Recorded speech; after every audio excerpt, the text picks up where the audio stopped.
tal, amigos? Gracias por estar con nosotros en otra entrega de Reflexionemos Juntos. Y como siempre me acompaña mi querido amigo Carlos Carrión. ¿Cómo estás, hermano? Como siempre, muy contento, alegre de poder disfrutar de este momento contigo. Qué bueno, hermano, estamos aquí. Hoy vamos a hablar acerca de luchando, ese es el título, luchando con la fuerza de Cristo. Y es un tema bastante interesante, me encanta este título porque hay muchas implicaciones. Vamos a tratar de que este tiempo que pasamos aquí, pues no nos pasemos de tiempo, ¿verdad? Porque es mucho material. Es mucho material. Es mucho material, pero vamos a ver cómo avanzamos y lo hacemos lo más ligero posible. Y hay 3 puntos que vamos a abordar de forma estratégica. Y el número 1 es describir un poco acerca de cuál es la verdadera obra del Espíritu Santo en nuestra vida. Porque si bien es cierto que el Espíritu Santo tiene poder para obrar de manera especial en nuestros corazones, en el mundo, en la gente, es la tercera persona de la Trinidad, de la Deidad, y conocemos la obra del Espíritu Santo. Estuvo en el inicio, estuvo antes del inicio, pasó por toda la historia bíblica, estuvo en la crucifixión, estuvo con los apóstoles infundiendo poder, y está con nosotros hoy. Y fue una promesa de Jesús a nuestra vida: les voy a enviar el Consolador, les voy a enviar una otra persona que estará con ustedes. Pero ¿cuál es la verdadera obra del Espíritu Santo en nosotros? A veces pensamos que es una obra fantástica, espectacular, que llama la atención, que nos impacta de manera asombrosa, pero realmente ¿cuál es la obra del Espíritu Santo? Mira, cuando Adán y Eva estaban en el Edén, ellos no conocían lo que era el pecado. ¿Es correcto? Al punto que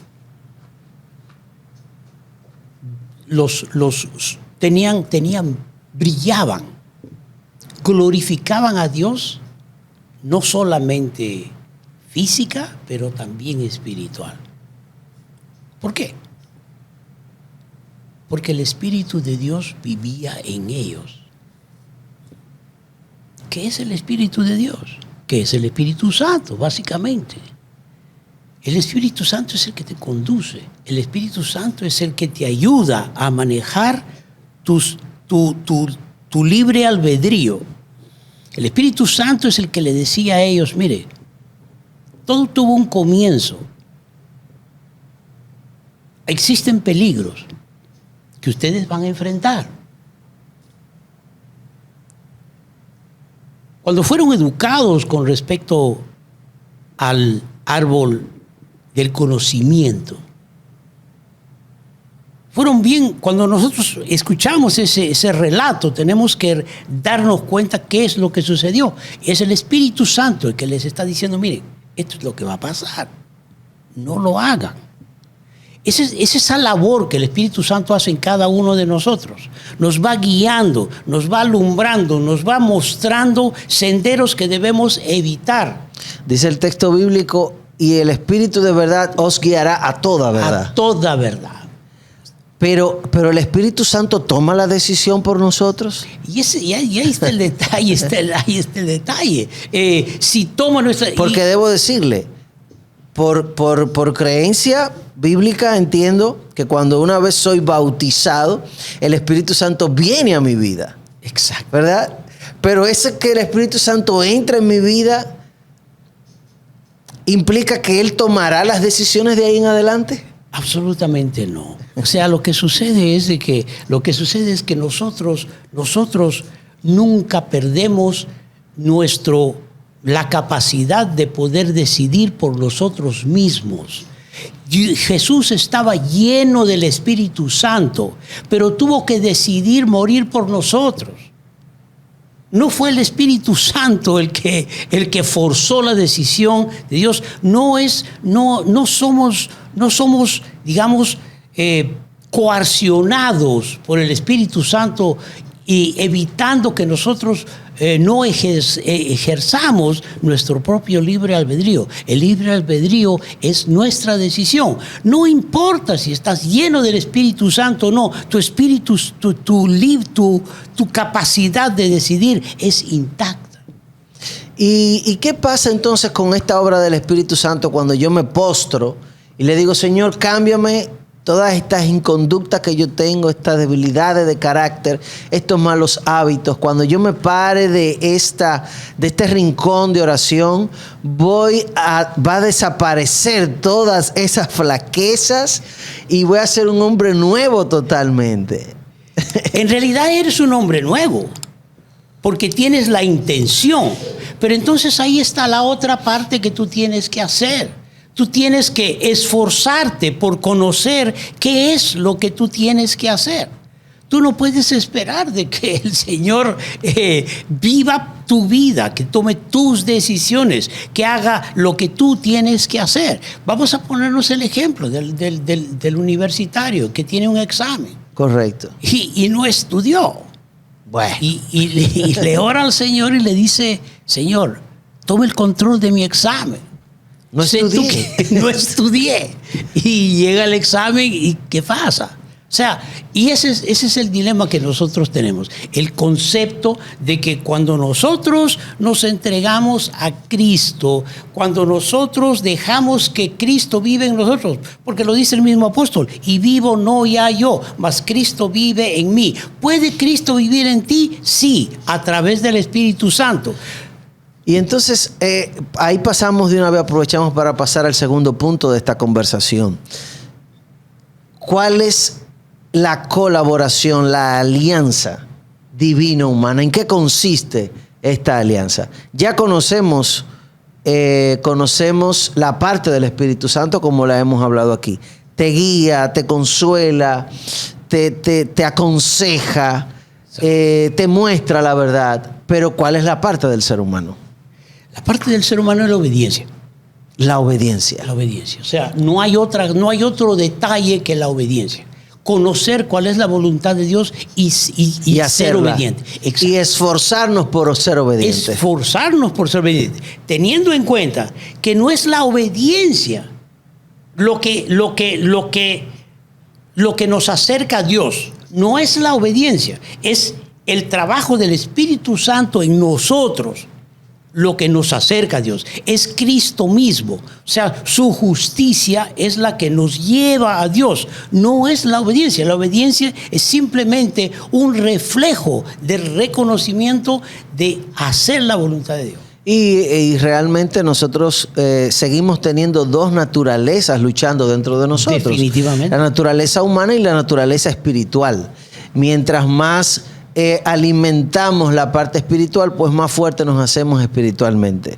Si le damos la espalda a la parte espiritual, pues el Espíritu Santo no hace más que conducirnos, mostrarnos la verdad, pero no puede tomar nuestras decisiones, no puede obedecer en nuestro lugar. No puede obedecer en nuestro lugar. Y ahí nace el concepto que todos nosotros conocemos. Nosotros hemos escuchado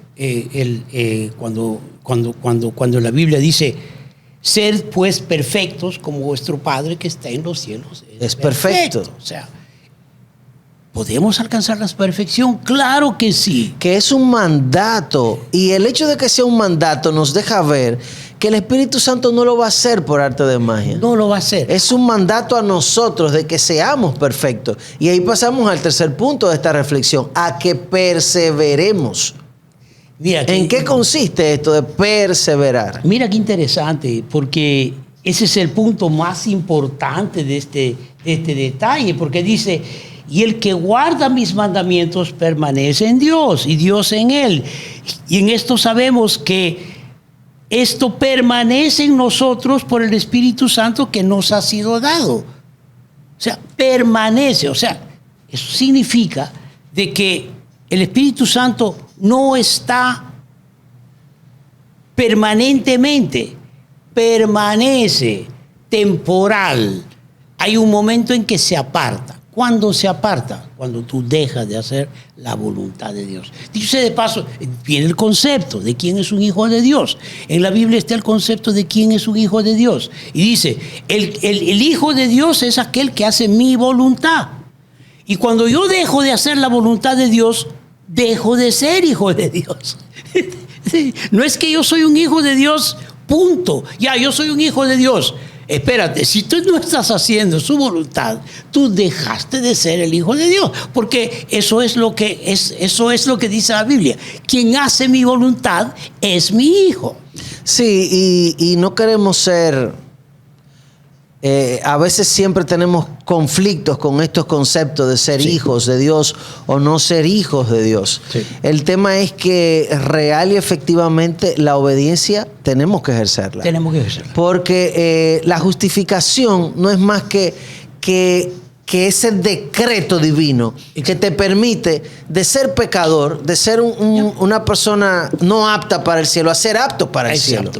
Ahora, ese decreto tiene condiciones y en la obediencia. Mira, ya lo que tú no podías comprar, yo te lo facilité. Ya lo invaluable aquí es el acto de pasarte de esa posición a esta, de no tener privilegios a tener privilegios, de que te falte el anillo real a colocarte el anillo real. Ya tú eres de la familia, pero es bajo estas condiciones. Entonces, esa es la lucha. Esa es la lucha. Yo quiero hacer esto, me gusta hacer esto, pero no debo hacerlo. Todo es lícito, pero no todo. No todo me conviene. No todo me conviene. Entonces, y eso es esa lucha constante que nosotros tenemos con nosotros mismos, con nuestro orgullo, con nuestra vanidad, con nuestro ego, es lo que nos separa de Dios. Y por eso es que necesitamos la fuerza de Cristo. Entonces, resumiendo y haciendo el llamado final, tenemos que luchar con la fuerza de Cristo. Con la fuerza de Cristo. Porque nosotros no tenemos fuerza. Nuestra inclinación es tendiente al mal.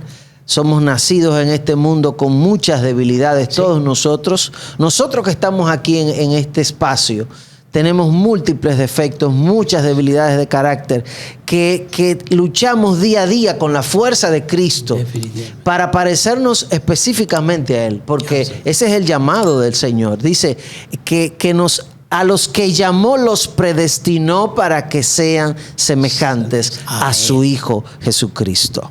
Ese es nuestro llamado, parecernos cada día a Cristo Jesús. Amén. Que Dios nos bendiga.